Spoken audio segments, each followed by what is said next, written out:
सहस्रशीर्षं देवं विश्वाक्षं विश्वशम्भुवं विश्वं नारायणगुं देवमक्षरं परमं पदं विश्वदक्परमान् नित्यं विश्वं नारायणगुं हरिं विश्वमेवेदं पुरुषत्तद्विश्वमुपजीवति पतिं विश्यत्यात्मेश्वरगुं शाश्वतगुं शिवमच्युतं नारायणं महाज्ञेयं विश्वात्मानं परायणं नारायणपरो ध्याता ध्यानं नारायणपरः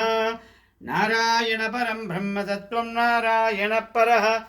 नारायणपरो ध्याता ध्यानं नारायणपरः यच्च किञ्चित् जगत् सर्वं दृश्यते श्रूयतेऽपि वा अन्तर्बहिश्च सर्वं यभ्यनारायणस्थितः अनन्तमव्ययं कविगुं समुद्रेऽन्तं विश्वशम्भवम् पद्मघोषप्रतीकाशगुं हृदयञ्झाभ्यधोमुखम्